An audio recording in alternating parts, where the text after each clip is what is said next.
John Eats Cheap, raiding the pantry, the freezer, and the fridge, making something I've never made before. Manicotti. And I'm looking forward to this. I had a really good manicotti. Friends had me over like 35 years ago, probably longer than that, for dinner. And she made manicotti, and it was so good. And I'm going to try and recreate that. We got the manicotti shells out of the pantry. Little leftover shredded mozzarella. Mrs. Cheap made lasagna a while back and got the big time ricotta or ricotta.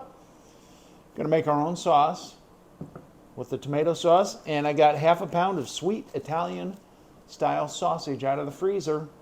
Let's put it all together. All right, we're ready to make our filling. Sausage is cooked. I'm gonna start with 1 egg into the bowl. I'll fish that shell out. I don't know how that always happens. Dang it! We're going to whisk that up a little bit. And get some ricotta in there. We have plenty. I didn't know how much you needed. I love ricotta though. I do too. A great filling for manicotti. All right, we'll see how that does. Whisk that with the egg.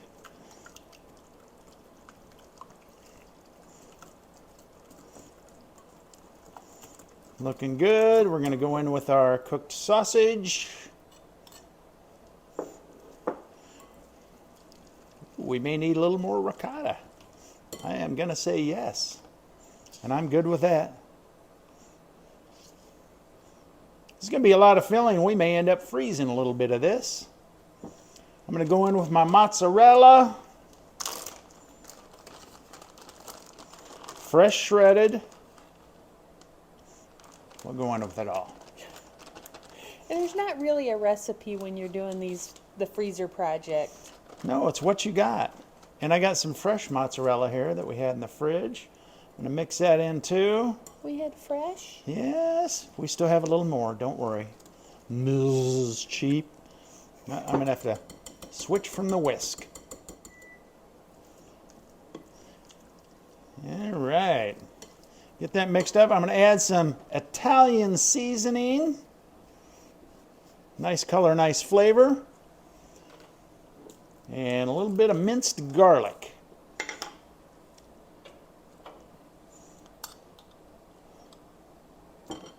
Just about half a tablespoon, maybe a tablespoon. I've been accused of not being able to measure garlic before, so. More garlic, more better. There's a limit. There is. I'm going to go in with the rest of my fresh mozz, too. Oh, Mrs. Cheap, you can have a little piece. A little piece, you want? A couple. Okay. They're little. Yeah, they are. Get this all mixed up. My oven is heating up. I'm completing my homemade best pasta sauce ever. We'll link that. Yeah, which is easy.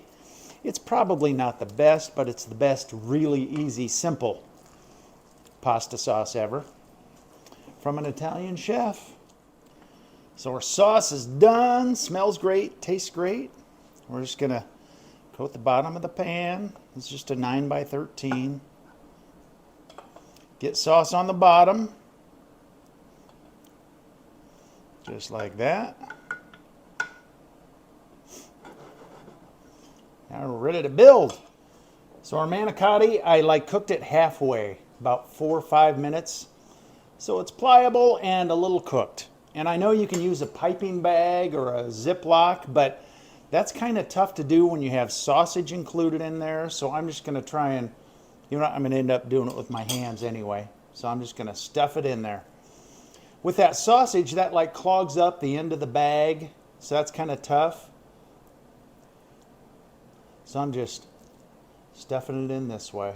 I saw you wash your hands. I did wash my hands. I wash my hands a lot. Go until it's about halfway. And then come in from the other end. And the other end was already there. Get them stuffed nice and full. And into the sauce they go. All right, so hey, we used all of our stuffing, so we're not going to freeze any, but there will be leftovers for lunch, which is fine. I had a little bit of extra I just kind of dolloped on top, and then we're going to cover the top with sauce. Oven is preheating to 375. We're going to cover this and cook it for about 40 minutes probably. Remember, our pasta is pre-cooked part way. We just don't want it to be crunchy or too chewy. We're going to have a little bit of sauce left over to make some kind of pasta sauce or pizza. Just a little bit more. Oh, I see a corn over here. There we go. And add a little Parmesan, freshly shredded, left over from the holidays. Put that on top. I should have put a little of this in the filling too, probably, but so we'll just add a little extra on top. And we're going to cover and bake till it's nice and bubbly. All right, so we're 45 minutes in. Uncover. Ooh, yeah. I'm just going to put that back in. Oh, those are soft. I'm going to put it back in, let a little bit of the liquid go off, so just about 10 minutes. All right, so we had a little audio problem here, but here's the finished product. I've never made manicotti before, so this was a first timer. It looks tasty. We're going to scoop it out. I got 2 of them here. I mean, that's kind of a serving, right? Probably 2 manicotti in there. Probably needs a little more sauce, so I'm going to add a little bit of the sauce. And let me tell you, it was very tasty. There we'll show it, and I'll do a hot taste test. These always get me. I dig in too quickly. But there it is. And I will make this again. I'm not going to be a first timer or only timer anymore. Manicotti, it was really tasty. And I will do it again this exact same way. Manicotti out of the freezer and the pantry.